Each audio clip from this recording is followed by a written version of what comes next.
So far, we've looked at making trustworthy data available to as many people in your organization as possible. Those efforts are best served by a team that's data savvy and curious.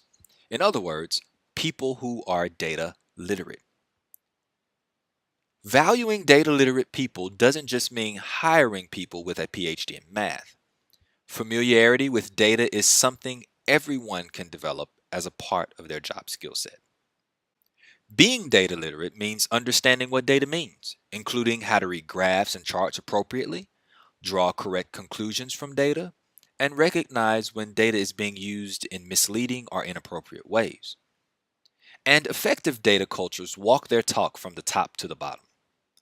Data leaders actively evangelize data as a strategic asset, leveraged to its fullest in all parts of the organization. They themselves are data literate and encourage and value these traits in others. Data leadership supports a healthy data culture by providing staff with a clear career path, including educational and training opportunities.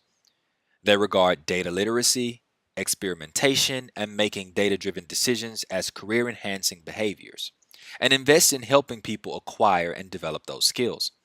Like most things, data skills can be learned by anyone.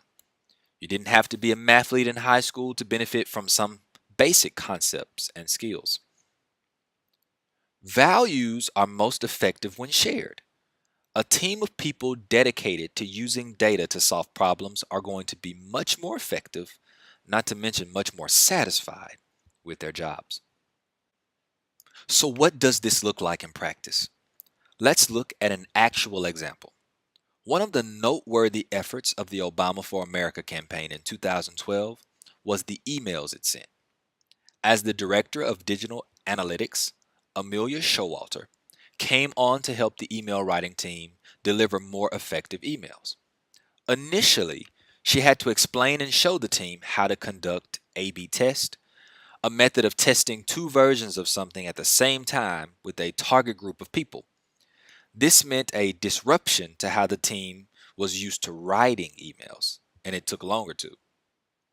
They ran tests on the ideal email frequency, subject line effectiveness, visual effectiveness, and at times were very surprised by the results.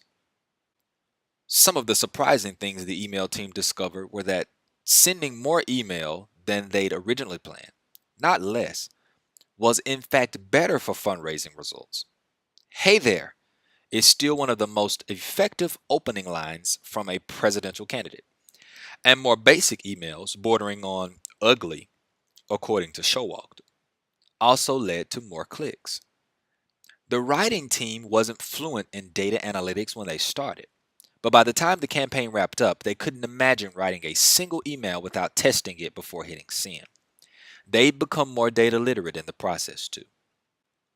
Data literate people aren't helpful if they're sequestered off to the side, and organizations that encourage data related skills in everyone are more likely to thrive.